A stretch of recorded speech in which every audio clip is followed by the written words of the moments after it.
When I taught elementary school, I have to say that most of my kids worked well in class. I like the practice of the 1-minute manager to catch them doing something good and compliment them. I'd love to tell them, "You did a good job." But with the older kids, sometimes there would be that student who turned in a paper that he clearly did not work well on. It was filled with erasures, crossing out, and writing again.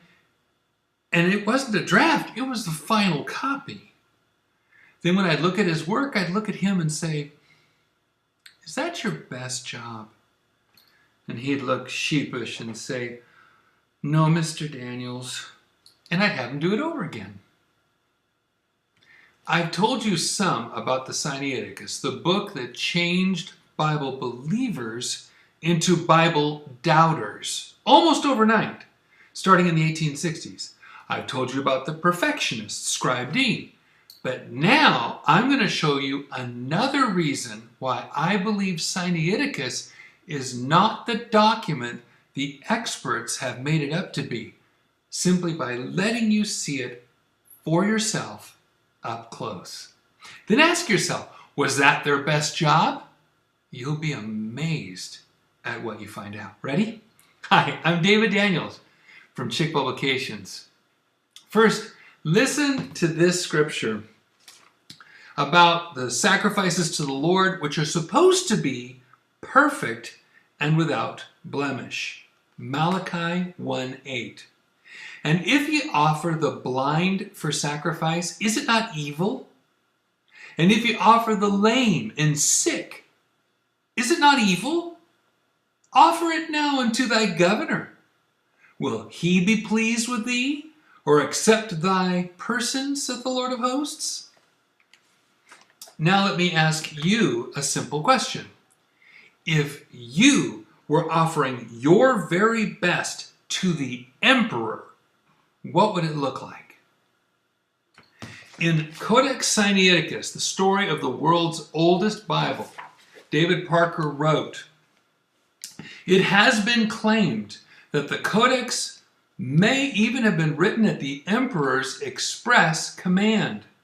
The reason for this is a passage in Eusebius's Life of Constantine." And he quotes the Emperor Constantine's command to Eusebius back in the early 300s AD. Listen to these words. "We make known to you that you are to commission 50 volumes, which are to be bound in leather, easy to read, and for convenience portable. They are to be written by craftsmen who are both calligraphers and used to working accurately. They are to be copies of the divine scriptures, which you well know must be available for reading in church." At the end of all this, Eusebius wrote, "Thus the emperor instructed. Action immediately followed word, as we sent him 3s and 4s in curiously worked bindings." Listen to those parts very carefully. Constantine commanded 50 volumes, made how? To be bound in leather. 2, easy to read. 3, portable. 4, written by craftsmen who were, get this, calligraphers, artistic writers, and used to working accurately. Remember that. 5, copies of the divine scriptures, and 6, available for reading in church. I could use another vlog just to take this apart, but let me just summarize the juicy parts. Many people have said the Sinaiticus was one of those 50 copies. They even rationalized those words to make it fit.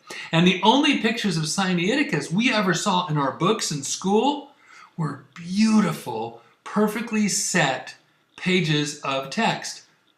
I think those were typed in, not the original ones, but at the very least, they didn't show you what I've been showing you. Now, to the 6 points.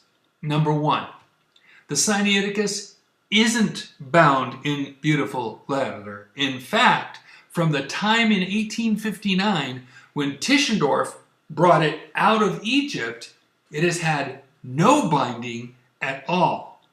So no one could check to see if it were a beautiful ancient bound text or a modern counterfeit. 2. Easy to read? That is only if you have a single text you're reading. I've already shown you the work of Scribe A with D correcting, and the piles of words written into margins over other words, the erasings, etc. That is not easy to read. 3. Portable. Let me remind you that the facsimiles, this is a facsimile, of Sinaiticus are 5% smaller than real life. This is not exactly something you can carry with you to prayer meeting. 4. Written by craftsmen who are calligraphers. Now that much is possible. Scribes A, B1, B2, and D, did form letters you can read, but used, number 5, to writing accurately? I'm not sure you could call what they did accurate. So let me stop there and show you what the text of much of Sinaiticus looks like from a distance. Then let me show you close up what's really going on. I've marked these, but do you see the general text? Okay. Now you see that upside down triangle of words right here? Let me give you a close-up.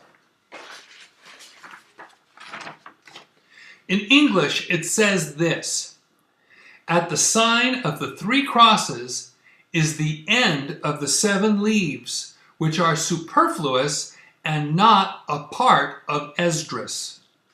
That's referring to the 19 chapters of 1 Chronicles that were duplicated here that I talked about in vlog 150, why you can't trust the Sinaiticus.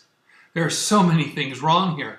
First, it admits there are 7 leaves, 7 folia, 14 pages of 1 Chronicles that is superfluous, which really means they're extra and they don't belong there.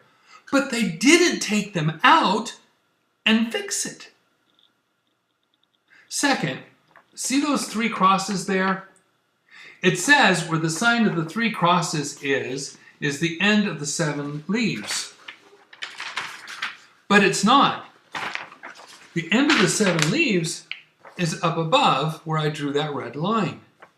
Third, look to the left of that red line. Okay?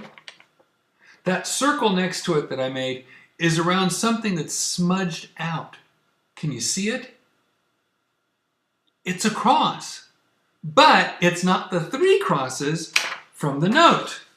No. They're down at the bottom, right here.